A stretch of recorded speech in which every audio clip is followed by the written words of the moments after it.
Like many people, the X-Men mean a lot to me. They embody many of our real-world issues such as the oppression of minorities, ethical questions regarding the nature of good and bad, and never knowing if you should wear all black or embrace the color spectrum into your wardrobe. Actually go outside in these things? What would you prefer? Yellow spandex? Almost forgot. Oh, am I going to war or a circus? What'd you expect? Black leather? I was always more of a fan of the Fantastic Four, but even as a kid, and especially into my young adult life, I knew that the X-Men were sick as hell, and I wanted to be part of their crew so badly. I have in this video a gathering of mutants who I think would make for excellent inclusions in Rivals, including my very second favorite X-Man. As always, we're going to start with the Vanguard role first, then move on to Duelist, and finally Strategist. Today, we'll be taking a look at Cable, Quicksilver, Iceman, Nightcrawler, and Forge. This is the Mutant Agenda Collection. Nathan Summers, a war-grizzled hero from the near future flung back in time to stop the Sentinel Uprising. Or something. I admit I'm not the most in the know when it comes to this character, but knowledge is nothing in the face of ripped cyborgs and rad plasma rifles. X-Men 97, Deadpool 2, and the fandom wiki page are by and large the only sources of my experience with him. But honestly, knowing the bare bones of a character is the perfect starting point for freedom of choice and design. I know Cable can move through time, perform some powerful psionic feats, and generally become a Rambo-like one-man army. And for a lot of people, I imagine that's all his character is. Besides the torrid nature of his conception, the cruel machinations of Mr. Sinister to breed the perfect mutant killer, Cable is kind of neatly in his 80s action hero box. I think of Cable in the same vein as the Hulk, someone with a lot of potential complexity if you want to look for it, but also totally viable living as the archetype they were designed to fulfill. With that in mind, complexity was the name of the game when I designed my concept for Mr. Summers Jr. Cable's primary attack, Ripple Shot, fires a semi-automatic burst from his plasma rifle. Enemies are struck with moderate damage and suffer a slight slow debuff. His secondary, Warp Shield, brings up a small barrier to defend himself with. His first ability, Light of Krakoa, was inspired by his weapon, the Light of Galador, from the comics. I barely understand the context behind this weapon myself, but I'm guessing mainstream players won't know what Galador is, so I opted for Krakoa as it's a name most people associate with the X-Men. This ability raises his blade to reflect incoming projectiles, directing them back from where they came. Their energy is stored inside the blade to give Cable a damage buff. This buff would decay unless re-energized with more incoming damage. The charge for this weapon would work similar to Magneto's Metallic Curtain ability. Cable's next ability, Ion Grenade, fires a projectile from his rifle's grenade attachment.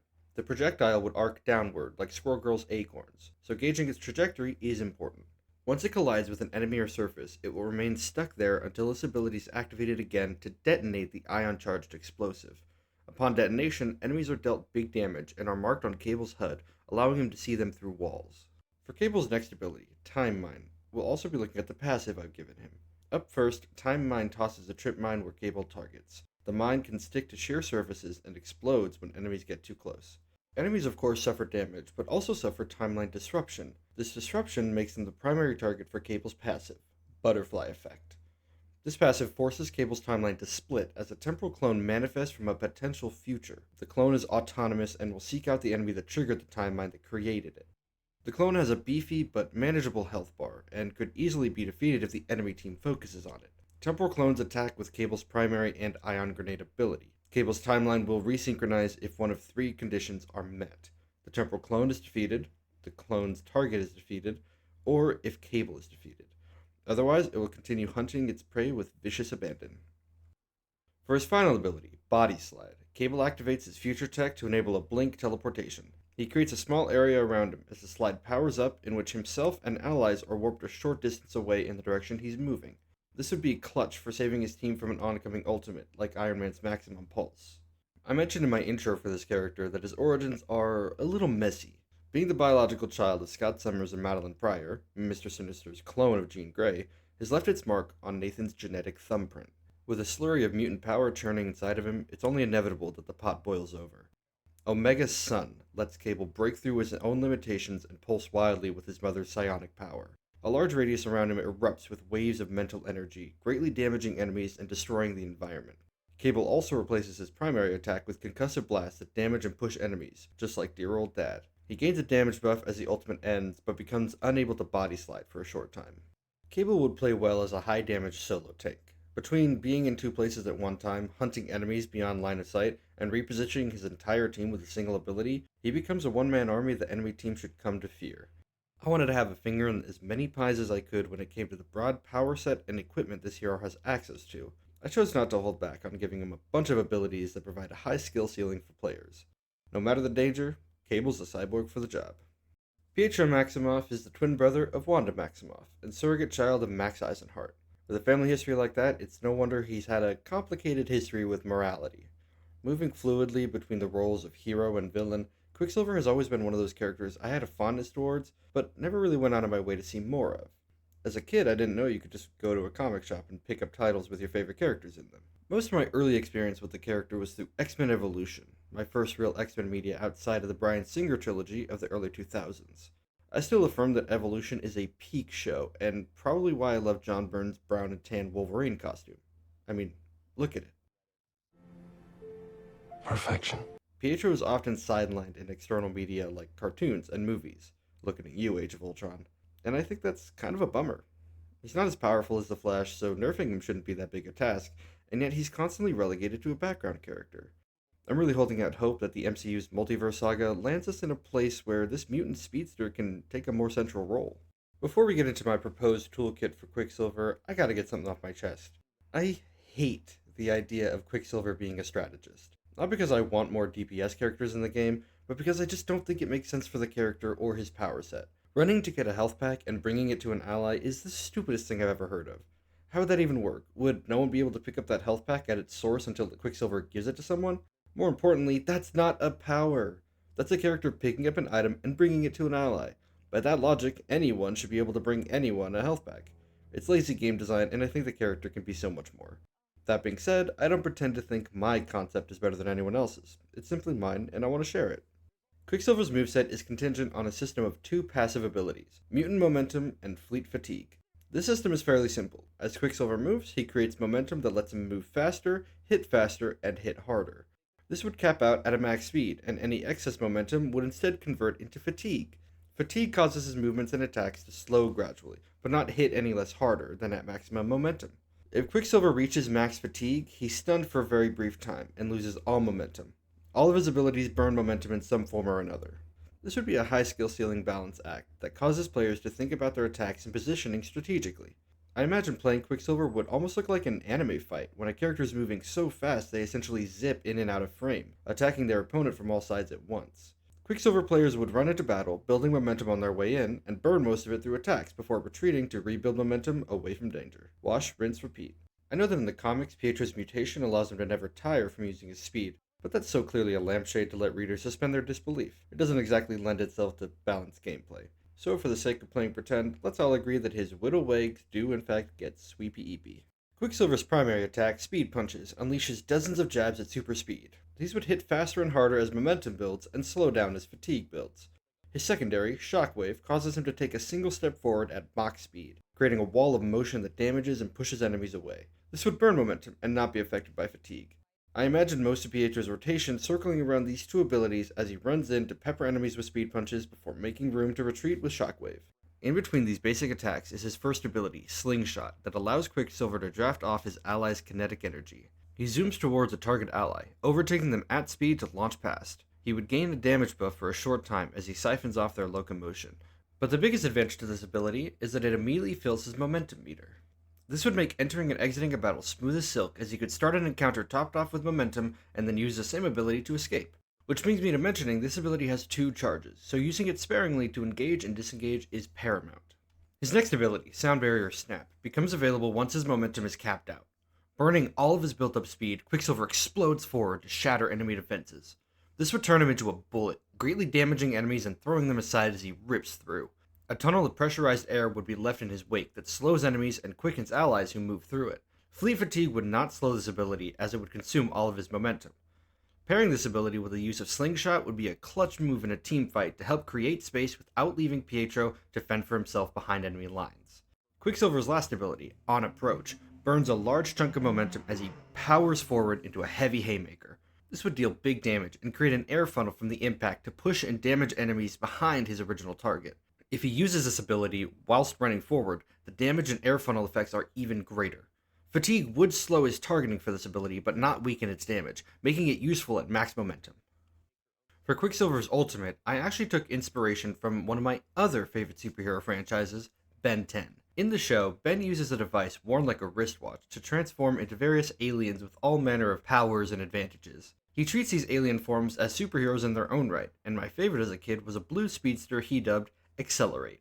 Accelerate was capable of speeds fast enough to create a massive vortex that would suck bad guys up and spit them out. Whiplash Whirlwind is an ultimate that causes Quicksilver to move in much the same way, encircling a large area where he starts to harshly pull enemies in and trap them inside his vortex. While inside, enemies are damaged by the vicious winds and become easy targets for allies to pick off. As the ult ends and the winds disperse, Quicksilver gains momentum twice as fast and fatigue half as fast for a short time. There's no two ways about it. My build for Pietro Maximoff is absolutely suited for a dive hero. Using his efficient escape abilities and all-around necessity to never sit still, his powers are best suited for flanking squishy targets and disrupting enemy positioning. His ultimate makes him good in a team fight when coupled with an ally ultimate, such as Scarlet Witch's Reality Erasure. You thought I'd mention Wanda and not propose a team-up between these two? Shame on you, my friend. One of the most iconic duos in the Marvel canon, it was only fitting that the Maximoff twins were given a team-up that complements their existing powers. He's fast, she's weird, causes Scarlet Witch, the anchor between them, to regenerate her Chthonian charges quicker and make them hit harder. Quicksilver gains the Chaos Step ability, which causes him to charge up on Chaos magic. His primary and secondary attacks also deal additional damage during this time. Cyclops may be my favorite X-Man, and Magneto might be my favorite villain, but oh boy, it doesn't get any cooler than Iceman. Bobby Drake is one of those characters you love to see win. His lighthearted attitude towards being a hero makes him easy to endear to. It also helps that he's a queer icon. Slay Queen boots the house down.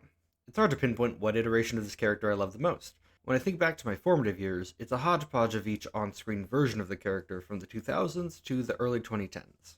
Shawn Ashmore, while given very little to do in X2 and Last Stand, pulls off an entertaining Bobby Drake despite the lack of youthful excitement. Except that one scene where he makes the ice rose, that shit's cute as hell. Otherwise, I love both animated iterations of the character from X-Men Evolution and Wolverine in the X-Men.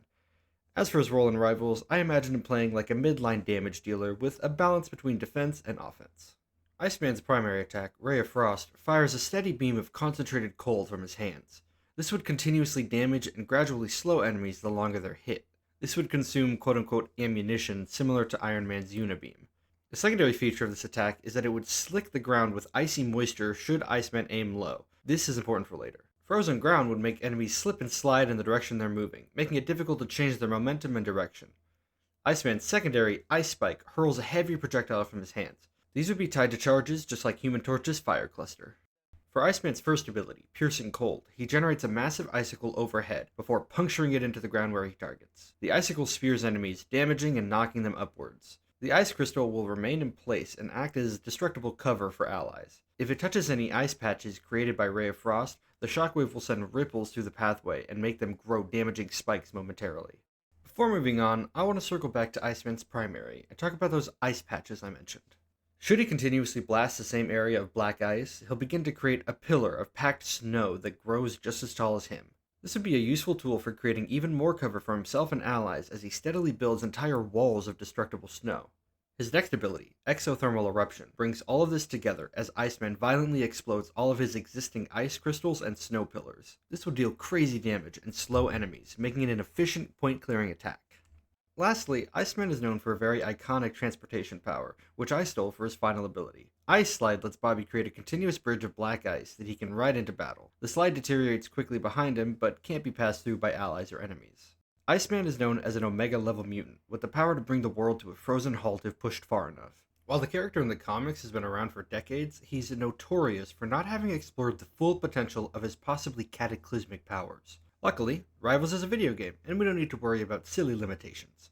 Iceman's ultimate, New Ice Age, causes him to go beyond absolute zero, creating a massive area around him that whips with damaging winds and immediately freezes the ground. His primary attack would no longer require reloading, and enemies would become completely frozen if attacked for long enough. This would be an incredibly effective crowd control, as he could freeze an enemy, wall them off a la Groot, and let his sheer presence damage them into submission. Iceman would play like a frontline damage dealer, keeping the pressure on the enemy without straying too far from his tank or squishy supports. His teamfight applications are pretty limitless, and his constant construction of ice spikes and snow walls would make funneling enemies all the easier. I wanted to bring things back to basics for Iceman's team-up, and not fuss too much over the details. I was always a fan of the original X-Men lineup and their iconic blue-yellow spandex, and I feel like we as a society moved on from that golden age too quickly. For this team-up, First Class, I decided to make Cyclops, go check out the Most Wanted collection to see my concept for him, the anchor between himself, Iceman, and Phoenix. Cyclops' Born Leader passive would be even greater with this team-up active, letting him deal more damage when surrounded by allies. Iceman would gain the First Class Teamwork ability, causing him to generate a fractal ice crystal which he holds in front of himself. Scott and Jean can attack this crystal with their primaries, causing them to ricochet out into multiple shots in the direction Iceman is facing like a shotgun. I think this is a fun, simple team-up that really only exists to state my need for these specific characters to work together. The Nightcrawler. There's a reverence that comes with that name, with the man that wears it. A fuzzy blue demon with some complicated family ties, Kurt Wagner bamped his way into our hearts with very little effort. As a kid, Bryan Singer's X2 honestly made me scared of Nightcrawler. Something about his skin being blue rather than fur was off-putting. Not to mention the religious scars he had carved into himself. Jeez, that was weirdly dark for no reason, huh? My favorite iteration of the character has always been the one we see in X-Men Evolution.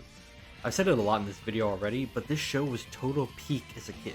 Allowing Kurt to be a young, goofy teen before the darker years of strife and conflict in his later life was a wholesome change of pace. I don't quite recall what they did with his Catholicism in that cartoon, but I imagine it was kept low profile if touched on at all. It's an understatement to say this hero is a beacon of light for many, many other characters around him. Kurt is a shining example of hope, even when the world seems darkest.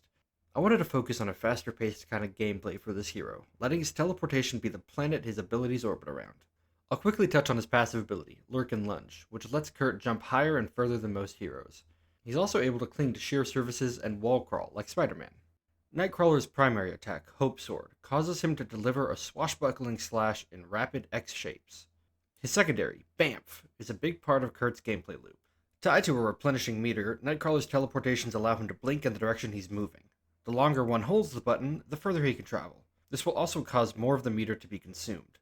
Additionally, if Nightcrawler is airborne wherever his blink leaves him, he'll hover momentarily to allow the player time to redirect mid-air. Hope Sword would deal more damage after he exits a Bamf, and each strike would restore a small amount of the teleportation meter. Nightcrawler's first ability, Shadow Beacon, ushers us into the brunt of his rotation. He denotes a target location as represented by a shadowy plume on the ground. He can have 2 of these locations marked anywhere on the map and can move them at will. His second ability, Demon's Recall, will teleport him back to a beacon, bringing him to whichever was placed first and then to the second if used again. Each recall would consume a fair chunk from his teleportation meter, so making room for a safe retreat would be a top priority. This ability combo would also be useful for overall positioning and getting back to the objective faster. For his last ability, Preternatural Passenger, Kurt marks an ally with a Shadow Sigil. The next time he uses Demon's Recall, he will first teleport to that ally and grab them, bringing them with him to his Shadow Beacon. This could be a clutch ability for returning to the fight from respawn, or dropping a fellow damage dealer behind the enemy for a 2-man flank. Carrying a passenger through a teleport would burn an even larger chunk of meter. I don't need to say anything other than the opening of X2 for you to see where I'm heading with Nightcrawler's ultimate. Brimstone Blitz causes him to rapidly teleport between various points to create a radius around his starting location. He would slash wildly after each blink with his Hope Sword, and enemies inside the radius would become his primary targets. This would work similar to Psylocke's Dance of the Butterfly, just weaker and without the ability to move.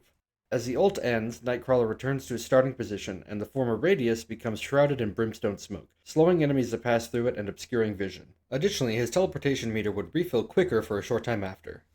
This toolkit is incredibly simple, I know, but honestly, that's kind of Kurt's charm. His power is simple, his appearance is iconic, but it's the warmth and compassion of his character that makes him so memorable and well-liked. I think he'd play like a dive hero, with good flanking applications, especially when bringing another duelist hero along for the ride. There's also something to be said about a minimalist power set still having a high skill ceiling. Black Panther is literally a nightmare to some people, and I like to think Nightcrawler could be much the same way. Forge is another character with whom I have very, very little experience with. Harkening back to Cable's introduction, I only really know Forge from his brief time in the X-Men 97 series. He and Storm share a subplot where they attempt to reignite her recently stripped powers. Along the way, they attract the attention of a universe killer, known as the Adversary. You fear living. They defeat the Adversary and Storm gets her powers back. Hooray, yippee. From the reading I did to find out more about Forge, I found out that this is a common thread that's recycled time and again for the character. The Adversary emerges, Forge is there to stop him, and Storm is kind of peripherally there some of the time. Though the character seems to have a long history of being very ancillary, I think his design and powers are really cool. While only occasionally being referred to as a technopath, Forge's abilities are more closely likened to engineering precognition. He doesn't necessarily speak to machines and technology so much as he innately feels their function and can automatically assemble, disassemble, and reassemble them at will. Forge doesn't understand the composition of his creations, just their functions. All that to say, Forge is cool, and I think he's cool, and I wanted to put him in a video, okay? My concept for him stemmed from the idea of re-engineering his weapon to perform different functions. Part of his rotation involves switching between states of power to apply different benefits to allies. Forge's primary attack, Augment Rifle, fires rounds from his form-shifting weapon. The rifle fires different types of ammunition and has a different firing rate and spray pattern depending on the current shape it's in. These shapes are determined by Forge's first ability, Reform, which cycles through 2 augmented modes. Restoration Form causes the Augment Rifle to fire healing pellets to restore ally health. These would fire almost like a bolt-action rifle, one at a time before reloading. The pellets would pack a punch, but would be balanced out by a longer reload. Destruction Form causes the Augment Rifle to fire armor-piercing rounds in a shotgun-like spray. These rounds would bypass enemy shields to attack their true health bar directly. Swapping between forms mid-fight would be a big part of this hero's rotation as the player adjusts strategies to keep their team alive. Forge's secondary, Auric Pulse, sends a signal out in a moderately sized radius around him. Similar to the Augment Rifle and Reform, Auric Pulse is tied to an ability that would alter the properties of this area of effect. Aura Shape cycles through 3 different beneficial properties that permeate Forge's Signal Pulse. Restoration Pulse simply heals allies over time.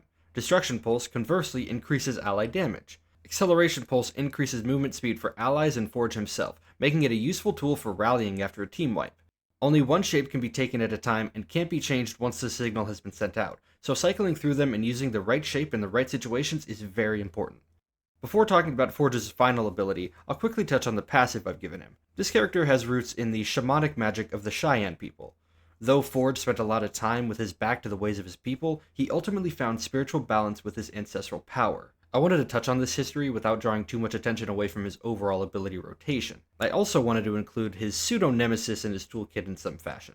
Become the Adversary causes Forge to become wreathed in a shadow of darkness and violence whenever he defeats an enemy.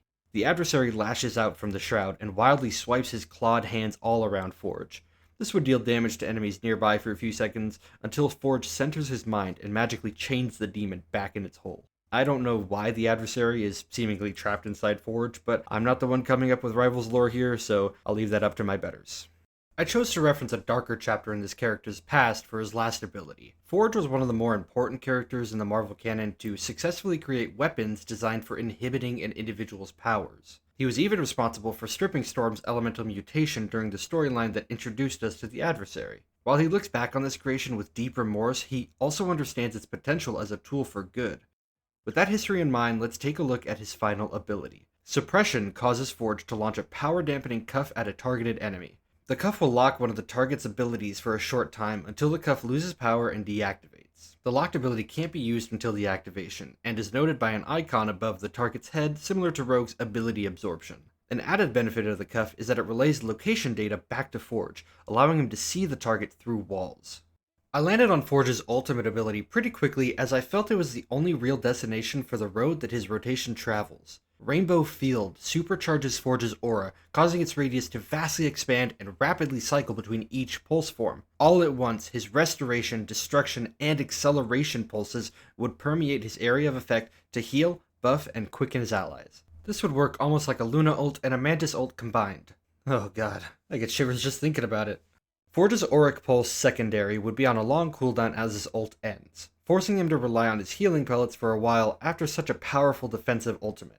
Forge would play as an anchor for the team, making sure they stay neatly positioned around his aura while existing as a living power-up.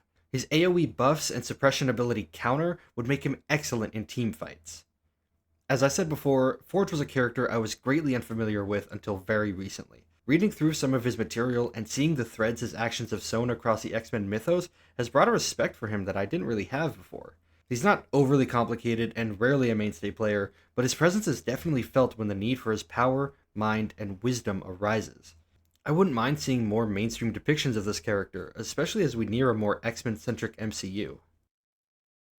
The Mutant Agenda is one built on mutual understanding, peaceful coexistence, and the normalization of abnormal individuals. Humanity might not be ready for the radical next step of their evolution, and that's a valid concern, but the mutant population grows each day whether they like it or not. Do I think Marvel will ever lay down their arms and let mutant kind find peace with humans? Probably very much not likely at all. This ethical struggle between belonging and prejudice is as synonymous with the X-Men as peanut butter is with jelly. Do I think mutants are an outdated, overplayed allegory for racism? Yes, but only because I think the struggle is no longer about that kind of bigotry. Mutants aren't an allegory for racism anymore.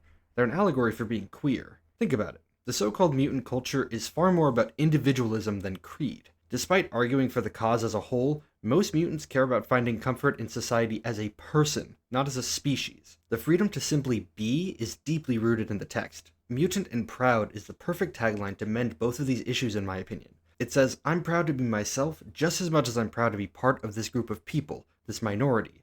While I understand there are long-standing ties between all kinds of repressed cultures and minorities to the X-Men, I also think there's a stronger case to be made that homophobia and transphobia are more closely expressed against the mutants than that of xenophobia. A good example of this is simply the fact that a mutant goes through a kind of metamorphosis when their mutation emerges. This could be likened to the coming out of a young person, moving on from who they were expected to be as a child into who they truly are as a fully three-dimensional person. This isn't to say one struggle is more important or more dire than the other, and more that I interpret mutant hate closer to one than the other. Completely tangential, the X-Men don't even have a team uniform for God's sake. Each member is expected to express their personality and abilities through fashion. This isn't comparable to the Avengers, for example, as they're specifically heroes who don't originate from a shared criterion, like being mutants. I didn't intend to go on such a long rant here, but I think that fervor I feel is emblematic of how important these characters are to a lot of people.